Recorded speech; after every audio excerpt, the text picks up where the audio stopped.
According to our clock, it's 1 o'clock, so we'll go ahead and begin our board meeting. I don't have any particular announcements other than to welcome our guests and visitors today. And I will start out by asking for a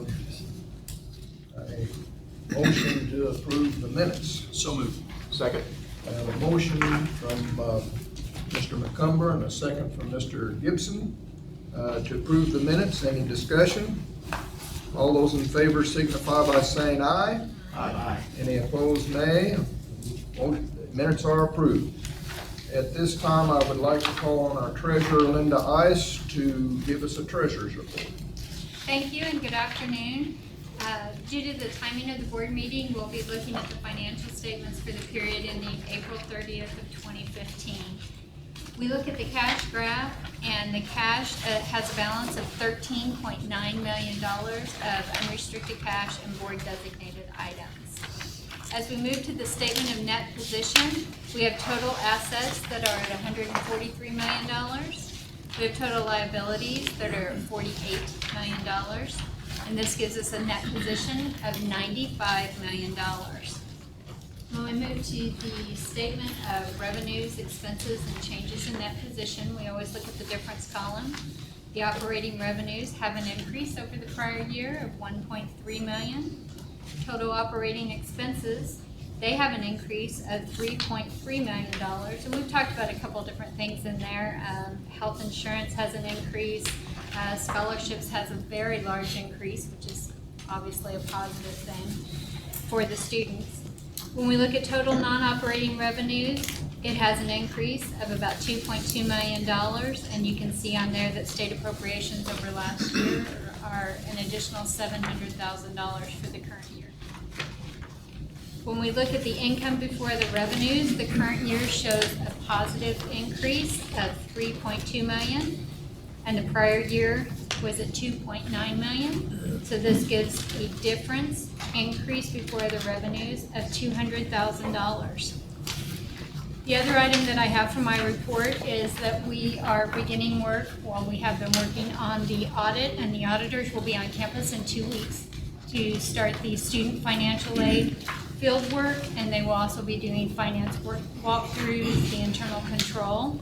And I just wanted to send a reminder out to the campus, since we are approaching year end, to have your final items turned into us by July 7th. And yes, it's hard to believe it's out of time again. I'll entertain any questions that you might have. Oh, if there, are they good? Move to accept the treasurer's report. Do I hear a second? I'll second that.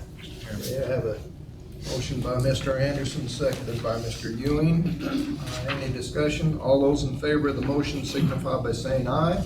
Aye. Any opposed, nay. Treasurer's report is approved with thanks. And at this time, I would call on Mr. Rob Youst, Vice President for Business Affairs. Thank you. We'll look at some exciting construction projects that are kind of winding down.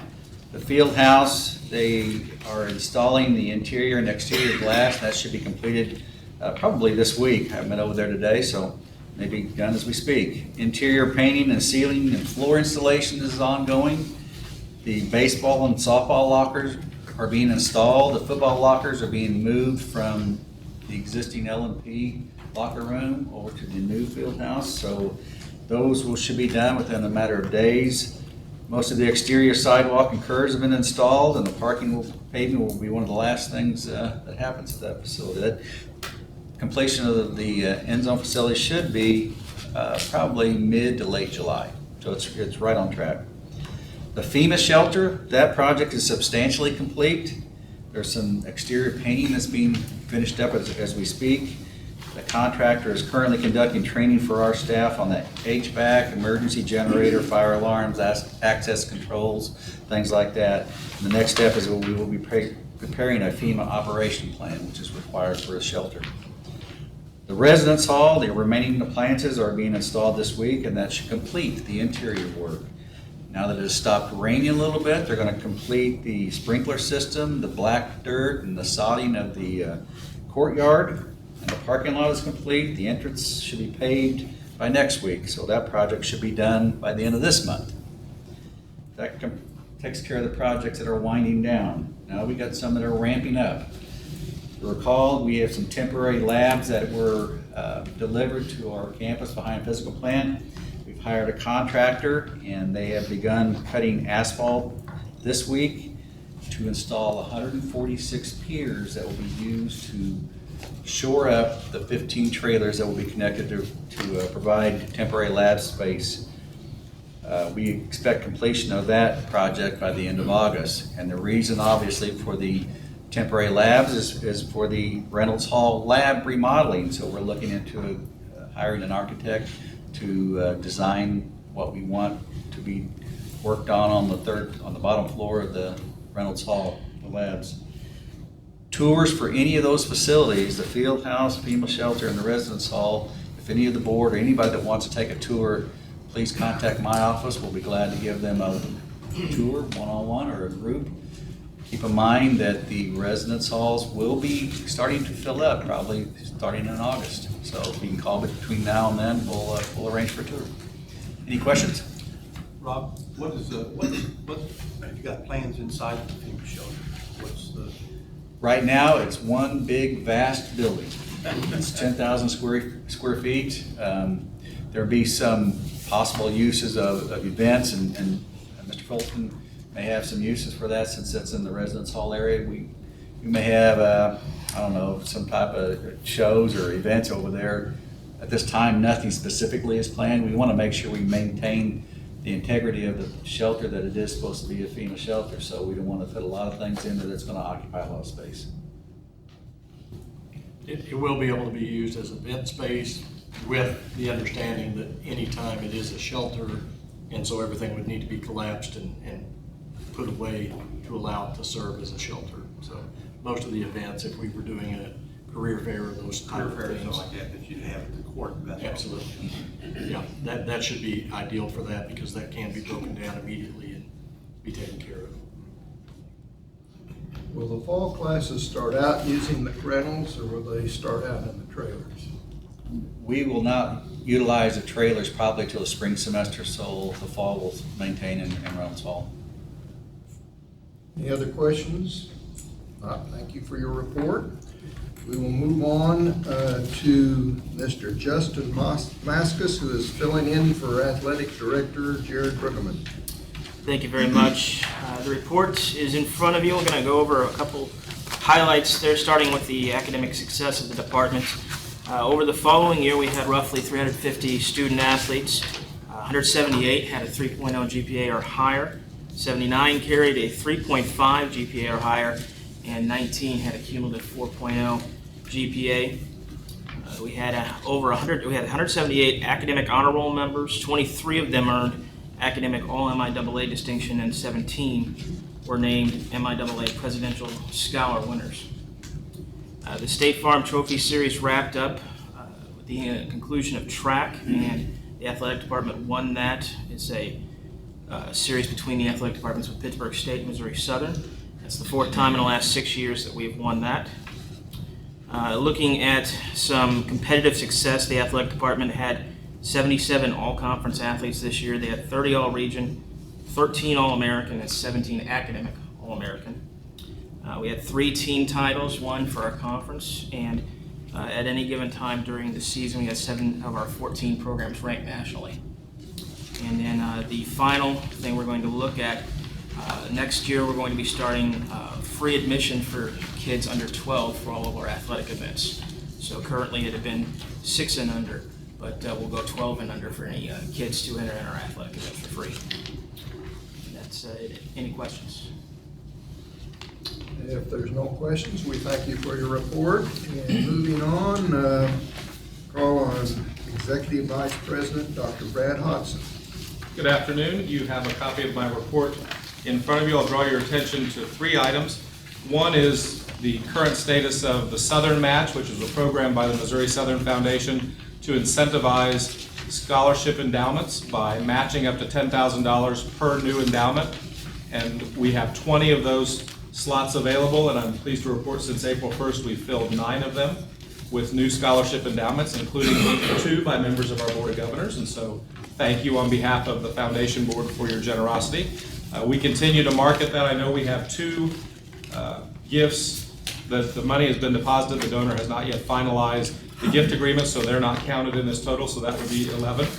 And so if you know of someone, or if you yourself are interested in a new scholarship endowment under the Southern Match Program, timing is of the essence, because we will move forward on those remaining 9 slots fairly aggressively over the summer months. I also wanted to bring to your attention that the President's Council considered at its most recent meeting a proposal to expand the Lion Pride program to include all 8 states that touch Missouri. Right now it's Arkansas, Oklahoma, and Kansas. And so the proposal was to add Nebraska, Iowa, Illinois, Kentucky, and Tennessee, and the state of Texas. The state of Texas is important because Texas is anticipating a 20% increase over the next 5 years in the number of high school graduates. That is a very target-rich environment for future Lions. And so that recommendation was approved by President's Council, and now a working group has been established to determine how best to implement that and move forward and what the steps will be, and we'll keep you apprised of that as that working group does their job. And then on the back, one final thing to note, that the Missouri Southern Foundation had a very productive meeting on May 7th, approved several new initiatives, but one of them was to establish a minimum gift level for trustees of the foundation. New trustees coming on board, the board of directors will be asked to make a gift to any area of the foundation of $1,000 or more each year, and then the current trustees grandfathered themselves in over 3 years with a $500 minimum for the coming fiscal year, $750 for fiscal year 17, and then to the full $1,000 minimum for fiscal year 18. And so, again, trying to demonstrate that the Foundation Board is demonstrating leadership in charitable giving by holding themselves accountable, and they want to be able to say that every member of the board is giving at a certain level or more, and that speaks volumes to potential donors who are considering a gift to the Missouri Southern Foundation. That's what I have. Thank you. Thank you. Any questions of Dr. Hodson? If not, we thank you for your report. And next, we will ask for a report from Dr. Pat Lapira, Vice President for Academic Affairs. Yes, thank you. And my report's on the yellowish paper there. And many of you attended the commencement ceremonies, and it's just kind of a wrap-up of those. May 9th, we did graduate 647 students with 805 undergrad degrees and 7 graduate degrees, and representing 14 different countries. So appreciate y'all being there, and in my opinion, that's the epitome of what we're here for, is to see those students walk across the stage. So the other thing I wanted to let you know, we've talked before about our department of, our Office of Institutional Research and Assessment, and we have changed the name of that.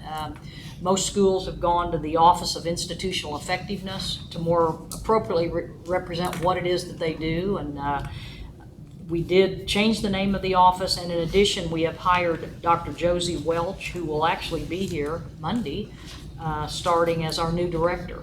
So we're excited about her coming on board. In fact, this summer, I think she's given a couple national presentations nationally and saying that she's from Missouri Southern State University. So we're excited that we have someone of her caliber there. We did also elect new Faculty Senate Executive Committee members, and they are listed on your sheet. Dr. Brian Nichols, who many of you met this morning, is going to be our new president, and Bradley Kramer out of the biology department will be the president-elect. We have social science history, Dr. Megan Bever, that will be the secretary. Nick Nicoletti out of political science will be parliamentarian. Leslie Smith from foreign languages is at large, and then Dr. Garut will be the past president. So those are our new Faculty Senate Executive Committee. We have had a few new hires since the last time we met. You can see there we've got political science, music, and social work, new faculty. We still have some searches ongoing that are going on right now, as a matter of fact.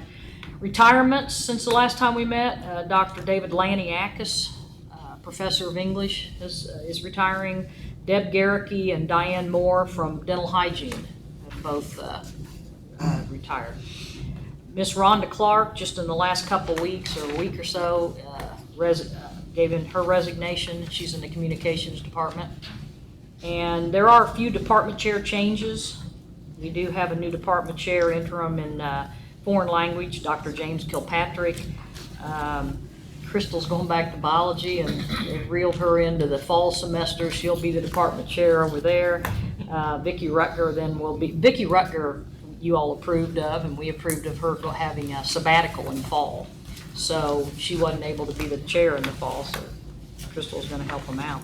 And then just a last note there, just a kind of a thank you. This is my last Board of Governors meeting, and Dr. Carson will be here July 1st, and we're looking forward to her coming. I had many good conversations with her this summer, and Dr. Lemons is going to return back to the biology department, and I just want to thank Crystal for all of her work with me. We've been a good team for 3 years, and thank you all for your support over those 3 years. So that's my report.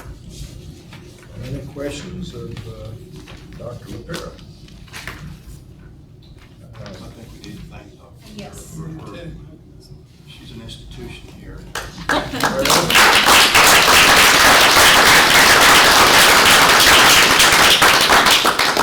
And there is, by the way, an effort to name the softball complex out there. If you don't have a donor card in your packet, we'll get you one, right, Brad? That's right. Did you do something with the check? As Lynn gave a check, name something after Pat LaPera. I'm not sure what the something is, but. Well, I didn't know exactly. I knew that there was something afoot to name something here, so I just wrote it out to the MSSU fund and named something after Dr. LaPera. There's really two things there, the softball complex and a scholarship. Scholarship. We do appreciate all your service. Thank you. Very much. Next, we have Mr. Darren Fullerton, Vice President for Student Affairs and Enrollment Management. We have the report in front of you, and in keeping with Mr. Mask's report, it's very number driven, and so I thought you might just want to look at some of the numbers that were affecting our students on campus. Summer school did start this week, and we start what we call our Southern Welcomes next week on Tuesday. That's our summer orientation registration for new students coming in. But just some of the things that over the year, 2,900 jobs were posted to the Career Services Higher Line website this year, 380 of those in April alone. Over 1,000 resume accounts were established just this year alone, and that's not just for students, but for our alumni also, that we assist with the resumes. 502 undeclared students were advised by the advising, counseling, and testing students just in the spring semester alone. 7,900 plus students participated in the various CAB events during the year. And one of the recent ones, last week, Thursday, Friday, Saturday, over 300 participants participated in the annual Red Cross disaster training that we actually co-sponsored Missouri Southern, and it's held on this campus. 20 some of those were Missouri Southern employees that were being trained to be able to respond in the event of a disaster here for Missouri Southern. And all of the courses for that workshop were free. And so again, 300 community members, not just from the greater Joplin community in Southwest Missouri, but from Little Rock, Arkansas, Wichita, anywhere in the Midwest, we have participants from that. And then lastly, 2 Student Success Center staff members have been selected to do a national presentation at the National College Learning Center Association's conference in Milwaukee on our unique tutor training program and the relationship we have with the area high schools here in Southwest Missouri to train the high school tutors as part of our tutoring program. So with that, I'll leave the other items for you to peruse at your leisure, but I would entertain any questions. Well, if there are no questions, we thank you for your report. And let me see, at this point, I'd like to welcome Dr. Brian Nichols, who is the, I guess, new Faculty Senate President. But we also have Dr. Michael Garoot, who is the outgoing president who's here, and I presume Dr. Garoot will make the presentation. I volunteered to give the report. So it does say Dr. Nichols in your agenda. I didn't tell Sharon I was getting the report until yesterday. Sorry, Sharon. the sort of reason for that is that Leslie Smith, who Dr. LaPera mentioned is still on the executive committee, had been the president-elect, but she is in one of those positions where she's beginning her search for her doctoral degree and her tenure-track appointment, and felt that she needed to focus on that. And so she stepped down from that position, and thankfully Dr. Nichols was allowed his arm to be twisted to serve as the faculty senate president for the next year. So we're easing him into that role by not making him present at this board meeting only a few weeks after he got elected. So my final report to this board you have on a sheet, which I distributed, and hopefully I got it in your pile. As you know, it was my main focus this year as president to get this faculty handbook finished and approved by the faculty. I presented that to this board at the April meeting, and on April 29th, the all-faculty meeting did occur. The vote was taken, and on the first 10 chapters of the handbook, Chapter 2 of the handbook regards the constitution and bylaws of the faculty organization.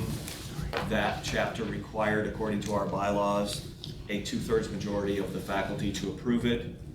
They did approve that with a 92% majority. The remainder of the 10 chapters required a majority vote. That was also passed with a 77% majority. And that will be coming up to this board in the new business section. The other part of my report is regarding the employee survey. So for several years, the faculty have administered a survey via a SurveyMonkey, an online survey. And you see in the little small table on the front page, the sort of participation of the faculty over the last 5 years that we've given this survey. This year, Wendy McGrain, representing the Faculty Senate, and Patty Holder, representing the Staff Senate, worked to merge the staff survey and the faculty survey into one employee survey. So this year, there was a survey that went out to all employees, not just all faculty. And so I'm going to report on some of those results. When you turn the page to the back side, you'll see a table that has some results in it. But you have to take into consideration that the first 2 years were faculty only, and that this year it was all employees. So we're talking, of the number of people who responded, there were 300, well, I don't see the number on my report. Oh, here it is, 391 employees who responded to the survey, and that includes 172 faculty who responded this year. So I'll just point out some general trends.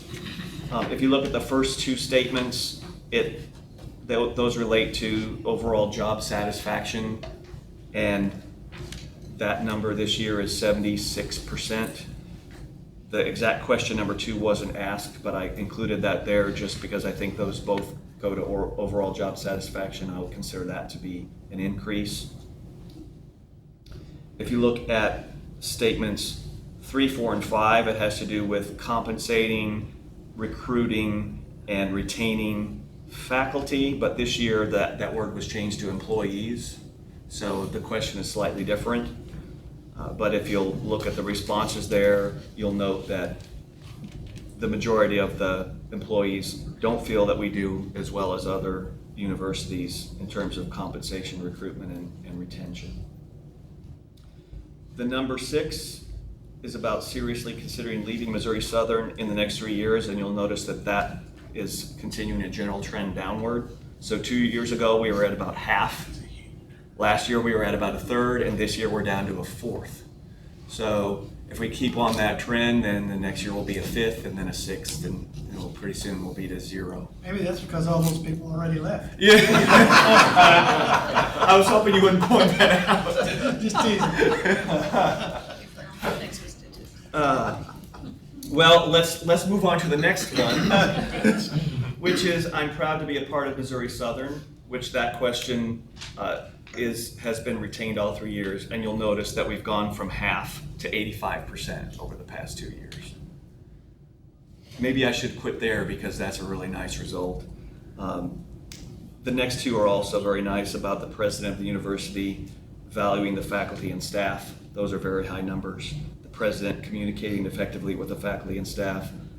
You'll see a very large increase over the last 2 years in that role, and the president did, of course, change over those last 2 years. So that we had a different president in 2013 than we did in 2014 or 15. The last two items on the survey I think are specifically different because of including the staff and employees and not just the faculty. So you'll note that in 2013, these questions are about a climate where, well, about working environment, being able to freely express views and supporting of decisions made at the appropriate level. Those increased significantly last year, and this year it looks like those have gone down. But you can't really compare that because this year it's not just faculty, it's faculty and all employees. So the take-home message might be from that faculty feel very strongly that their working environment is improved, but that may not have fully extended to the non-faculty employees at Missouri Southern. There's one other thing that's not on this report, which I will mention, and that is that in reworking the survey, we did in fact remove the questions from the survey that regarded the Board of Governors. We didn't feel those questions were serving any useful purpose and maybe negative purpose, and so those questions are no longer on the survey. And secondly, it might be that next year we move to a nationally normed survey that's available through the Chronicle of Higher Education that's called Great Places to Work. And so this may be the last time we see a survey of this nature. That concludes my report. I'm happy to take any questions. I do have a question. Was there any kind of a survey prior to this year in which the employees, other than the faculty, took part? Do you have any comparison with what their... The staff did have a survey. I don't have the data for that survey, being a member of the faculty, but I suppose that we could ask the Staff Senate to look into that. I don't think they have that today, but we could ask them to look into that in the future. It's on the intranet. It's on the internet. Any other questions? If not, thank you, Dr. Garut, and we'll look forward to working with Dr. Nichols in the future. Moving on, we have Mr. Robert Frossard, Staff Senate President. Thanks, sir. Also, we have, Staff Senate has conducted elections. We haven't elected officers at this time. My replacement, Melissa Bryant, is unable to be with us today. Looking forward to her taking over. She's a very bright individual, very motivated. In that, I would like to say thank you to the board and the administration. Allow me to serve this position. It's been an honor and a pleasure. And just kind of quite close on that. Thank you. Thank you. Are there any questions? We appreciate your service and Thanks, sir. wish you well. Look forward to working with your replacement. Yes. Thank you very much. Thank you. I don't believe we have any representative here from the Student Senate, but I know we have a report on their election. You do, Governor Fleischhacker. Kyle Prysock is the new president of the Student Senate. You should have a list there of the new officers. Kyle regrets that he couldn't be here today and was actually going to try to be here. He had a job interview during this time. And he just got back from one of our study abroad trips to Europe, and the job interview was set up while he was in Europe, and so he felt bad about missing this meeting, but wanted to make sure that you had his report of the new officers, and he looks forward to serving this next year or until such time the governor appoints an actual student representative. So he will be with us at the August meeting. Thank you. At this time, I believe we have some board committee reports. I believe the first one would be the budget committee. Yes, sir. Thank you, Mr. Chairman. The Budget and Audit Committee met this morning at 10:30 for the primary purposes of approving the budget and passing out a resolution on a bond refinancing. And if it would be to the chair's liking, before I read those proposals, I wonder if we could skip down in the agenda just a bit and have Linda and Rob make comments on those, if that would be to your liking. That would be fine. Linda, would you like to comment on the bond refinancing? Yes. As we've discussed at a couple of board meetings, and specifically the last board meeting, right now, rates are looking pretty favorable on opportunities for bond refunding, and we do have a couple of series that we are able to call the bonds on, and it would generate some interest savings for the university. The timing of that would be towards the end of this month or the beginning of July, and as such, what we would like to do is propose that you vote on and make a motion on a resolution that would allow us the authority to move forward if all the stars align, the interest rates are good, we have the savings that we're looking for, and to move forward with that as we move towards the end of the month. And it's pretty good savings for the university. We're hopeful to maybe look at over the next several years, possibly $50,000 savings each year, if not more, depending on what the rates would do. And before you read the motion, I would like to introduce that we do have a couple of representatives from Edward Jones, Reagan Holiday. She's out of the St. Louis office, and Don Swanson, who is local. And we appreciate them being here. So if we have any very specific questions, I will direct you to them. Rob, do you have any comments on the budget process? Process went great. There's highlights on the budget. We'll be adopting a $77.6 million budget. Compensation and benefits to the tune of 67% of that dollar amount. Appropriations will be increasing by a whopping 1%. 31% of the budgeted revenue. Tuition reflects a 0.8% increase. That's another 31% of the budget. And the other big item on there, the residence life, reflects a $1.1 million increase due to the projected filling up of the new residence halls. Very good. Thank you.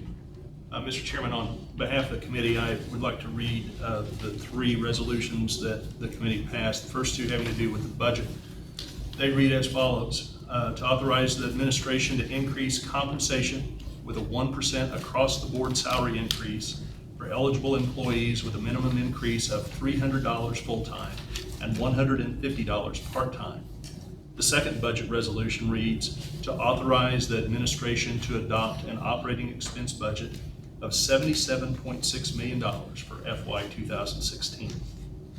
The third resolution is the bond resolution, and it reads as follows.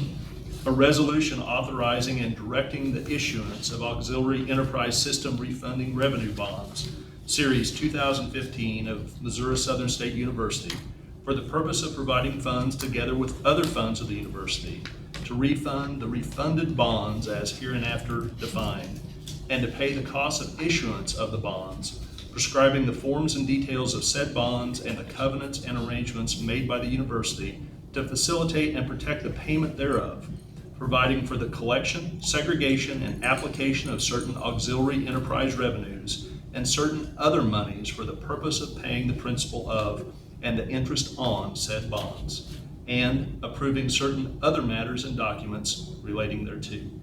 And that would be my recommendation.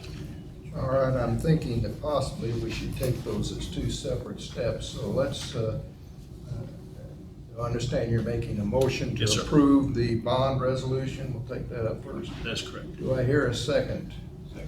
We have a second by Mr. Anderson.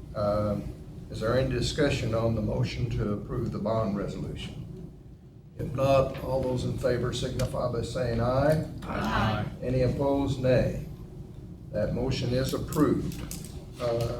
With regard to the budget proposal, including the 1% across the board increase, is that your motion? Yes, sir, it is. Mr. McCumber has made that motion. Do I hear a second? Second. I have a second from Mrs. Flanagan. Any discussion? All those in favor signify by saying aye. Aye. Any opposed, nay. The budget proposal is approved. One other thing, Mr. Chairman, I myself would just like to thank everybody. I know a lot of hard work went into not only the bond project, but the budget as it does every year. So I just want to thank everyone involved with that. Okay, and does that conclude your report? Yes, sir, it does. Okay. Moving on to academic affairs, I would call on Mr. Lynn Ewing, the chairman of that committee. Mr. Chairman, the Academic Affairs Committee met this morning at 9 a.m. to consider the adoption of Missouri Southern State University Faculty Handbook in its July 2015 iteration. You heard Dr. Garut just a little earlier in this meeting discuss the votes taken by the faculty to approve the various chapters of the faculty handbook. He also appeared at a previous board meeting with a PowerPoint presentation. We had an opportunity to hear from Dr. Garut and others who were involved in the process of updating this faculty handbook. The process of updating this faculty handbook was, as part of this process, was first brought up in either January or February of 2010. So we are very pleased to see that this work has been completed. It's been vetted by the faculty. They've approved it in overwhelming numbers. It's passed muster with counsel for the university, who worked with the ad hoc committee or the committee to rewrite this handbook. The Academic Affairs Committee voted to recommend to this board that this board adopt and approve the faculty handbook presented in its July 2015 version, which is been distributed to us all, both in hardback and also hard copy and also online. So, do I understand you're moving to approve the faculty handbook? I would make the motion that the full board approve and adopt the faculty handbook. Do I hear a second? Second. Have a second from Mr. Gibson. Is there any discussion?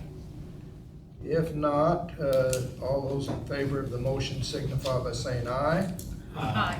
Any opposed, nay? The motion is approved. One other committee that met this last session was the Personnel Committee, and because the results of that committee's report involve the personal matters, that report will be taken up in a closed session. I believe that's all the committees. At this time, I would call on Dr. Alan Marble for his report. Thank you, Governor Fleischaker. As last month, or last meeting, I started off the report with indicating that the search committee had identified Dr. Paula Carson as the provost, BPAA. Had a report that she has now purchased the home, plans to be on campus intermittently through June, and will be here full-time in July.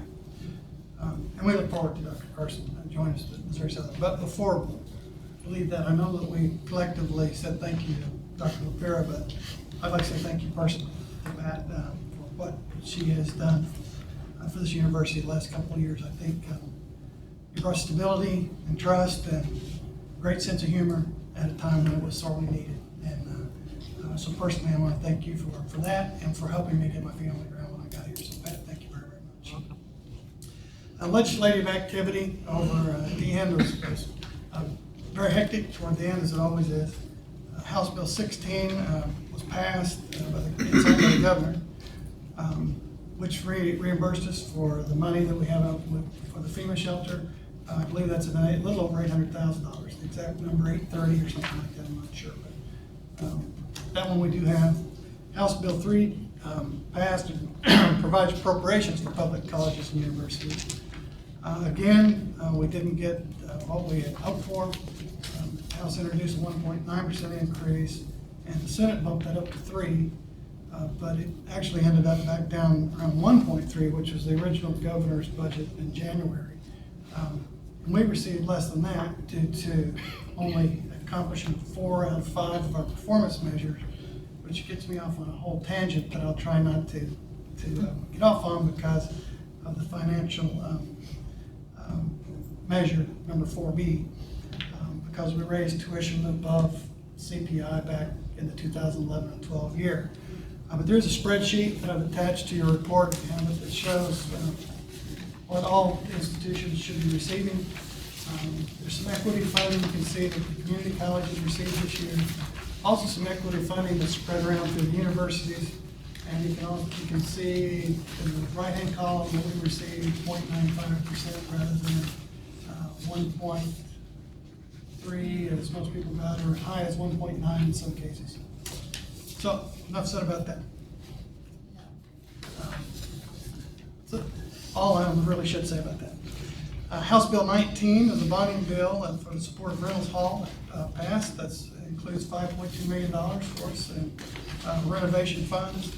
House Bill 17, which is called the 50-50 money that we would have to match, also passed, includes $1.5 million, but we'll have to match that with $1.5 million in local donations, which we're confident we'll get.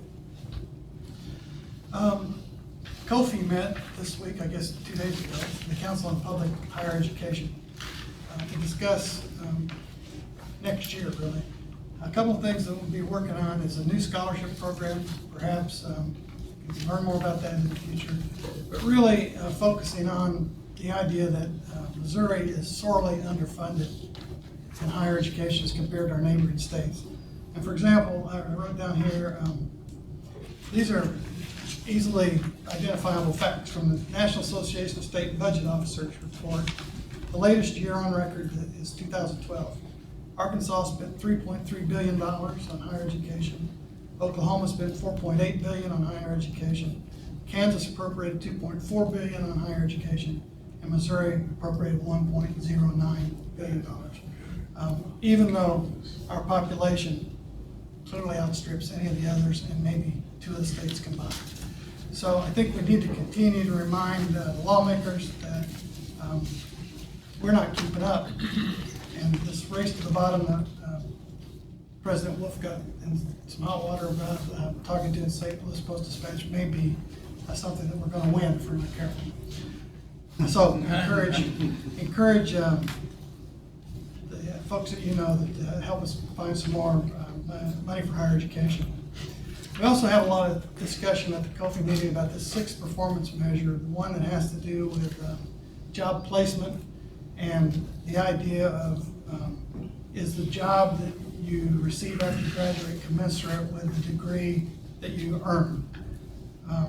The problems with that are obvious. What's the origin of this? It's statutory.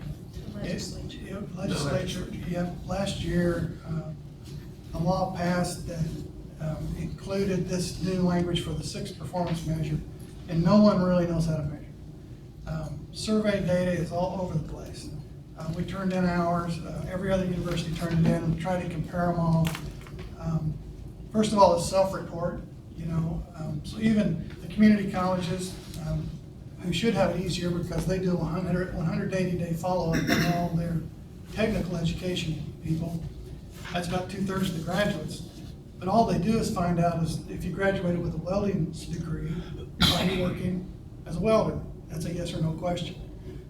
But when they add on the question, is it commensurate with your degree? Well, if a person's making $25 an hour, they answer yes. If they're making $9 an hour, they say no. So it's still very vague. And our recommendation will be to go back to the legislature next session to see if we can't make this a little more clear cut. All the other performance measures are very quantitative. You can measure them, measure against each other. This one is one that just has too much judgment call involved in it. So it's going to be very difficult for us. I don't know, Darren had a comment on that or not. I know he's been struggling with it all year.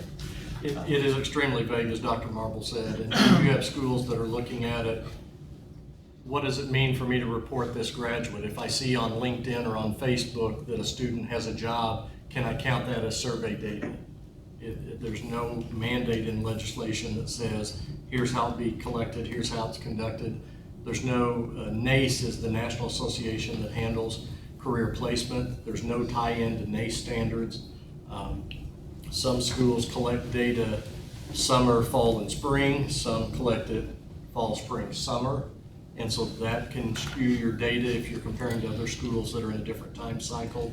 So it's extremely vague at this point and very problematic as it goes forward. Well, since you mentioned NACE, I think that will be the recommendation next year. Is that legislation consider tying it to NACE or something that we can all at least. This is one of the factors that determines performance funding. Yes, and that means that you do or don't get money if you make it or don't make it. So it's important that we get this one figured out.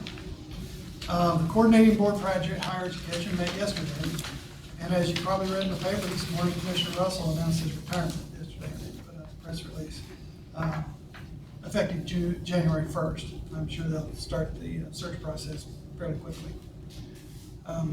But as you know, the coordinating board's in the process of conducting hearings across the state to come up with the next version of their strategic plan or blueprint for the future. They had a meeting yesterday afternoon on higher ed finance in Missouri, which I stayed for some of because it was the same story. We don't have enough money. What are we going to do for additional revenue? There were some good ideas perhaps that came out of it that we'll talk about, but the simple fact is the funding squeeze in Missouri is different than in other states due to low appropriations and Senate Bill 389 that restricts tuition. So that makes it a little tougher here than some other places. The Great Game of Education, going ahead full blast this summer. We're getting some people trained. Also, we're having some trainers for in-house training, sort of train the trainers, so we'll have our own here on campus. But at the same time, we'll be working on this university council, or whatever we end up calling it, will be the top level huddle, so that we'll know, and so people can report their scoreboard figures to a central place. That will be decided later this summer as we work with the President's Council to figure out exactly what the scope and charge of that group should be. CQI, program prioritization, another bucket list item for Dr. Ken. You do have a report that we intended to talk about today some, but we knew that this one would run long. So we're just gonna, if you'll take this home with you and look at it, we'll take it up again in August. I would like to say a special note of thanks to Dr. Lemons. Is Crystal here? There she is back there. Dr. Lemons we had all the information. She put it together in such a nice package, and I really appreciate it very much. And did a lot of the work on the original program prioritization. Work back about a year ago or more than a year ago. You'll also notice in this report that in the back, it also includes some suggested improvements that came about in 2011, 12, those years. That's all back there and ties in also. And this time we've tied each one of the items in the CQI report to a KPI, to a key performance indicator, so that links it to the Higher Learning Commission, which is a very wise thing to do that Crystal came up with also. So thank you very much. The last thing I'd like to mention is a new partnership, or just partnerships in general, that was one of the things that they talked about yesterday at the coordinating board of how we might generate new revenue. And people are learning to do this across the nation. Is that where it will be with transfer students and adult students. One of the recent partnerships, we signed an articulation agreement with the Northwest Arkansas Community College Honors Program for their honors students to transfer into the honors program. And as a result of that meeting, we've had further discussions with them, and we believe that there is a likelihood that baccalaureate programs for us might be successful in the Crowder College Jane facility because it's so near the Northwest Arkansas Community College campus. Actually, it's closer than Fayetteville. And our Lion Pride Scholarship makes it much more affordable than going to the University of Arkansas. So we're gonna continue the conversations with both institutions, with Northwest Arkansas and with Crowder, to see if we can do something there that maybe combines some, some face-to-face classes with online, so that students could complete their bachelor's degree at Missouri Southern. That would conclude my report. I'll answer any questions that you have. Was Russell's retirement anticipated? I didn't know about it, if it was anticipated. I don't know. Mr. Chairman and Mr.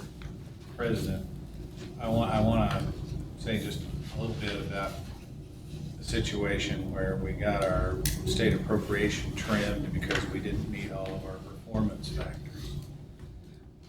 Now, the one that we apparently didn't meet, as I understand it, was that we had raised tuition in the year after the tornado, recognizing the rather unique circumstances that this university found itself in, and that we did so with the approval, as I recall, That's correct. of the Department of Higher Education, so that they didn't penalize us at the time that we raised tuition beyond what the statute would have allowed. And I just want to express my extreme disappointment in the department for penalizing this university for not meeting a performance evaluation. And that particular performance evaluation is one that they had recognized years ago after the tornado as one that at that time needed a little bit of extra consideration, and they gave us permission to raise tuition beyond what the statute allowed, agreed not to punish us, and now they're using it against us. I'm very disappointed in the Department of Education to do that to us. Doesn't make any sense. Appreciate that. And if matters can be made worse, performance funding did not exist in those days. That came along later, and now we're reaching back 3 years ago to penalize us for something that was approved. Exactly. It's almost, I think it's indefensible, but. I just wanted it's people to happening. understand that when they hear, oh, well, the university didn't meet some performance evaluation, we did exactly what we had asked permission to do, and now they're penalizing us for it. Now, the rules changed. Is there such a thing as an appeal of such a finding? We've done that and lost several times. So, I think the only, if there is a solution, would be some legislation next year that would repair the damage to our budget, fix our core, and maybe send a message to those who made the decision. At least that's what I'm hearing from the local legislators. Yeah. Thank you. Are there any other questions or comments regarding the President's report? If not, Dr. Marble, we thank you. And at this time, I believe we need to see if there's any old business to take up. I'm not aware of any, so moving on to new business. We have already taken care of some of these matters on the agenda. I believe the next item that we have is consideration of academic policy proposals, and I believe Dr. Lapira can address that issue. Yeah, there are a few proposals that are in your packet. Just to summarize, one, things that might be of interest, there is a new major that was approved in geography. We've had a lot of interest in a complete major in geography, which we've not had. There's also some additional coursework for, we have a new social work degree that's going to be kicking off, and we've got some new courses. And then the third primary piece in there is we got approved for our Master of Science in TESOL, Teaching English to Speakers of Other Languages, and the courses that are in that program are part of this report. Okay, does anybody want to make a motion to approve these proposals? I'll make that motion. Second. Mr. Ewing makes the motion, seconded by Mr. McCumber. Is there any discussion? If not, those in favor of the motion signify by saying aye. Aye. Any opposed, nay. And that motion is approved. Another item that's on the agenda is the, I believe the Dr. Hudson has a proposal concerning the memorandum of understanding with the foundation board. Would you like to address that issue? Certainly, thank you. You have in front of you a memorandum of understanding that was approved by the Missouri Southern Foundation at their May 7th meeting. This is the second iteration of the document. We've been operating under an MOU between the university and the foundation for a couple of years now, and we are charged with periodically reviewing it and updating it. And so what you have in front of you is a result of that effort, and I'm happy to answer any questions for you about the MOU. Are there any questions of Dr. Hudson? I would move approval.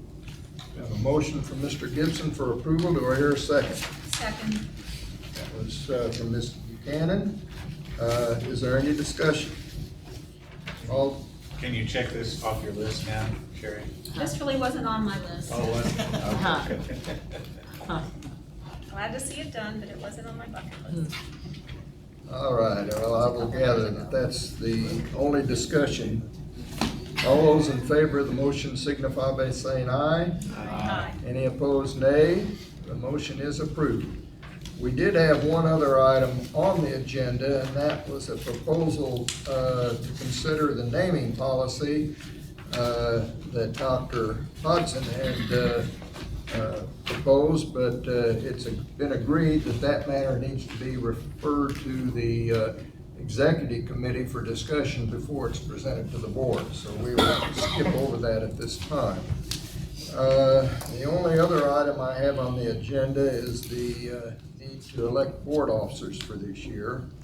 We need to elect chairman, vice chairman, treasurer, and secretary. Can I have one more thing that didn't make the, Oh, certainly. that we might want to do before we elect officers? Okay, we can. All it is, you'll have it in your packet, we have 2 faculty members that were recommended that with their next contract, they'd be granted tenure. They've been through the process and met all the appropriate requirements. You'll see a handout with our logo or letterhead here. And Dr. James Donaldson in chemistry and Dr. Tom Schmidt in marketing have both met the requirements to fulfill full tenure. So I was asking, Dr. Marble and I have routed this to you all for approval.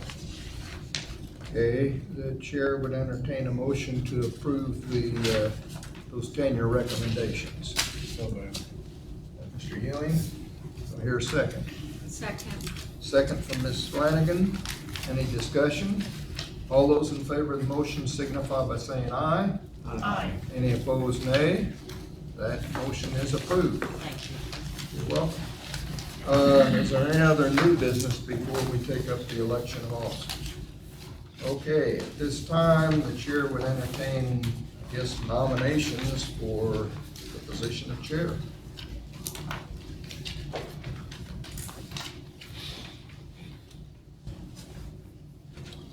Mr. Chairman, I would like to nominate Jim Fleischaker for the position of chair.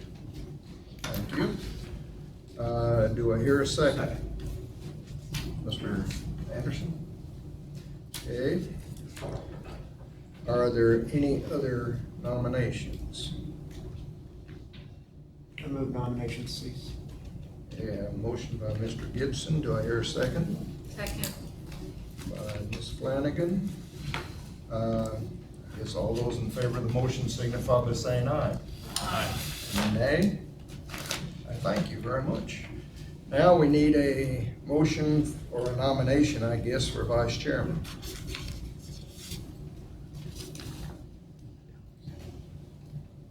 Mr. Chairman, I'll nominate Governor McCumber. Mr. Gibson has nominated Mr. McCumber. Do I hear a second? Second. Second from Mrs. Flanagan. All those in favor of the motion signify by saying aye. Any opposed, nay. Congratulations, Mr. McCumber. Thank you. Treasurer, I believe that Ms. Ice is the current treasurer, is that correct? That is correct. All right, I guess we need a motion to nominate a treasurer. I would nominate Linda Ice as our treasurer. We have a motion by Mr. McCumber. Do I hear a second? I'll second that. Second by Mr. Ewing. All those in favor signify by saying aye. Any opposed, nay? Congratulations, Ms. Eisen. And finally, secretary. Let's see, I believe that Ms. Odom is our current secretary. Do I hear a motion? I would make that motion. We have a motion from Mr. Anderson to nominate Ms. Odom. Do I hear a second? Second. Second by Ms. Buchanan. All those in favor of the motion signify by saying aye. Aye. Any opposed, nay? Congratulations.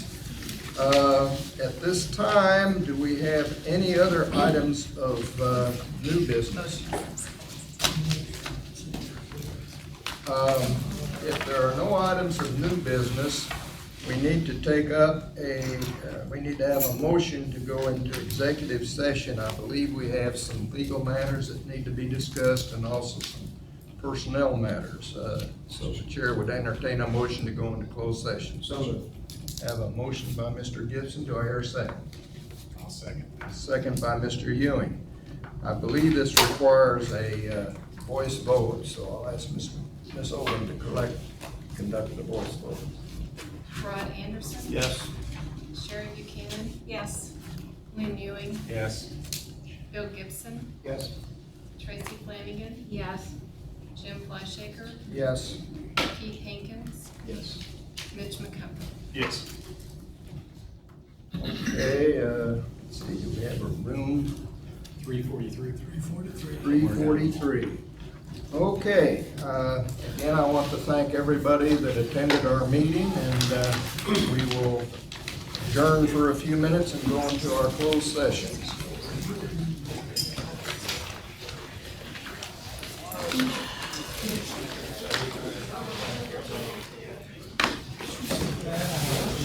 Yes.